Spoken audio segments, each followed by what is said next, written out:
So I'm sitting in my own bathroom. I'm excited to do this Home Tip Tuesday today to do a little intro on cleaning up grout and caulking, sealing bathroom plumbing fixtures and tile and tubs. It's something that almost everyone needs to do when they are getting their house ready for the market. And it's something that you can do even when you're not getting your house ready for the market.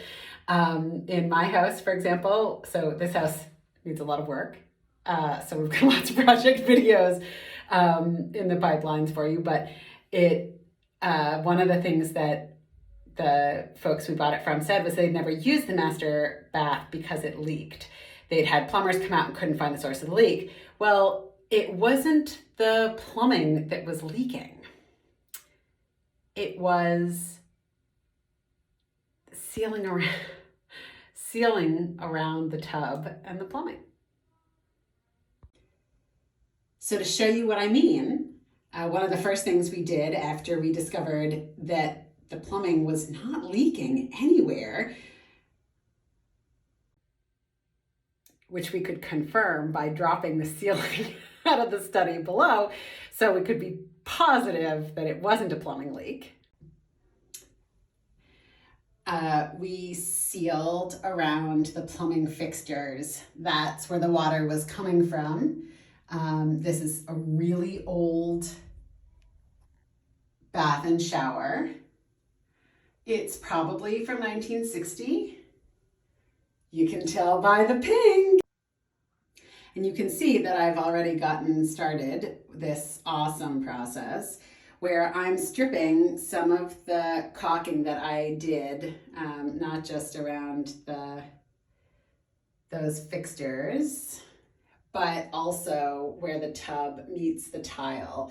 So in this 1960s bathroom, real classic, the grout is mostly in pretty good shape, but where the tile and the tub met, there's a big crack. The tub has settled a little bit. And in fact, I've seen this so bad sometimes where water continues to get down the wall, behind the wall, and around the tub, that it causes even more degradation of the framing behind. So the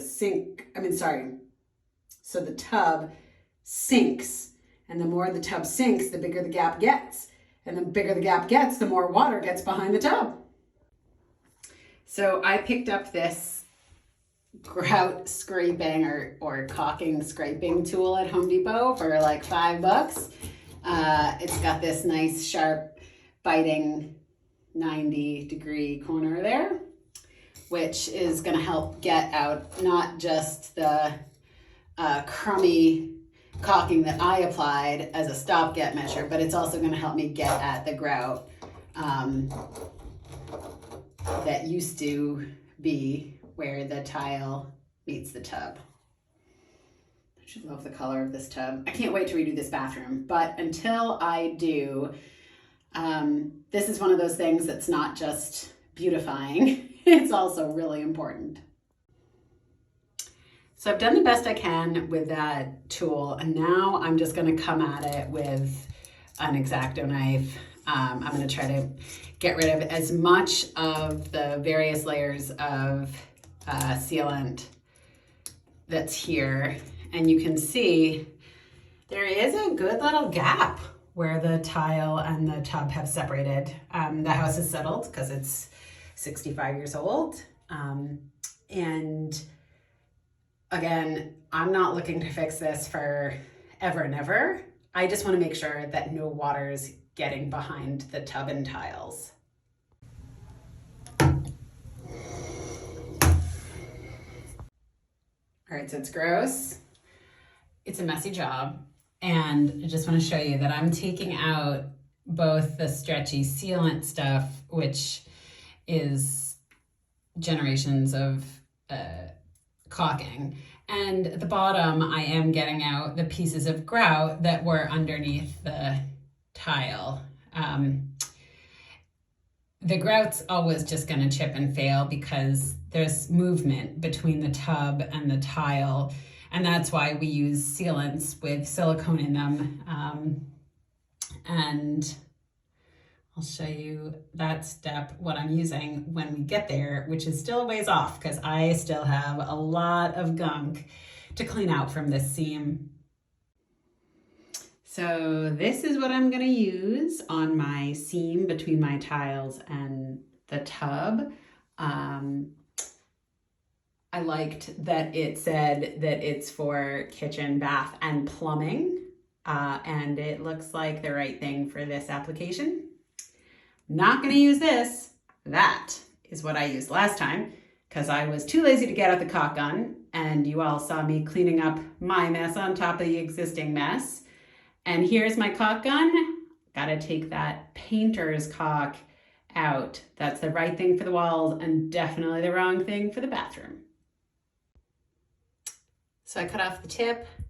Word to the wise, make your hole in the tip of a tube of caulking as small as possible. You can always make it bigger. And then I'm gonna really fill the seam and smooth it out with a damp finger. So I said I was gonna be doing this with a damp finger, but it turns out that this sealant is great, I'm sure, at doing its job, but it is tacky and a little messy. And while I was making a big mess, I realized there was this handy tool on that angle scraper, and it's pretty magical, and it's doing a great job, leaving a nice bead. So this isn't a perfect job, but I didn't do it to make it look that good, although a nice clean bead of caulk goes a long way. So if you're watching this to get your house ready, good on you. But I'm mostly doing it to preserve the framing behind the tub and shower because I know at some point, hopefully really soon, this tub and surround will be no longer. But until that point, it's really important to keep water in your tub